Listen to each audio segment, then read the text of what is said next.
Hello guys अस्सलामु आलैकुम welcome back to my channel guys आज का आलू और अंडा रान्ना करब डिम रान्ना करब। तो आलू और डिमटा আমি আগে থেকে সিদ্ধ করে রাখছিলাম। আলুটা এরকম করে হাত দিয়ে ভাঙে দিলাম। তারপর এখানে দিয়ে দেব কয়টা কাঁচা লঙ্কা কুচি, লবণ, হলুদ আর একটু সরিষার তেল। এগুলো দিয়ে আলুটা ভালো করে মাখিয়ে নিলাম। তারপর এখানে দিয়ে দেব পরিমাণ মতো পানি দিয়ে আলুর এই সবজিটা একটু রান্না করে নিব। তো গ্যাস হয়ে গেছে আলুর সবজিটা রান্না করা। এখন আমি এটা নামায় নিব। তারপরে গ্যাস আমি আরেকটা কড়াই দিয়ে দিলাম। এখানে দিয়ে দিলাম সরিষার তেল। তারপর এখানে ডিমগুলো দিয়ে সুন্দর করে হালকা করে ফ্রাই করে নিব। ডিমটা আমি খুব বেশি ফ্রাই করলাম না, হালকা ফ্রাই করলাম।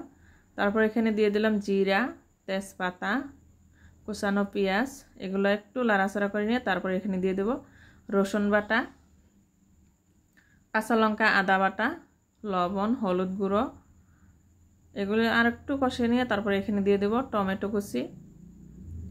টমেটো কুচিটা দিয়ে মশলাটা 2 মিনিটের মতো কষায় নিব। তো গ্যাস হয়ে গেছে মশলাটা কষানো। এখন এখানে দিয়ে দিলাম ডিম কয়টা দিয়ে মশলাটা আরও একটু কষায় নিব ডিমের সাথে। তো গ্যাস হয়ে গেছে মশলা কষানো। এখন এখানে দিয়ে দেব রান্না করা এই যে আলুর সবজিটা। এগুলো দিয়ে সুন্দর করে ভালো করে তলের উপর করে লাড়াচাড়া করে দিলাম। তো গ্যাস হয়ে গেছে আমার আলুর সবজিটা। এখন এখানে দিয়ে দেব গরম মশলার গুঁড়া।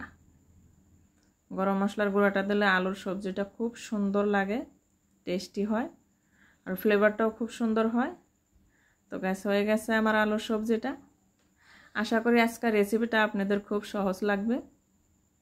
তো গাইস আজকের রেসিপিটা আপনাদের কাছে কিরকম লাগলো কমেন্টে জানাবেন।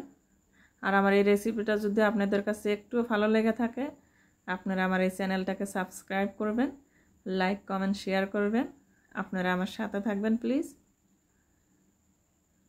আর আপনারা যারা আমার ফেসবুক পেজ থেকে দেখছেন তারা আমার ফেসবুক পেজটা ফলো করবেন।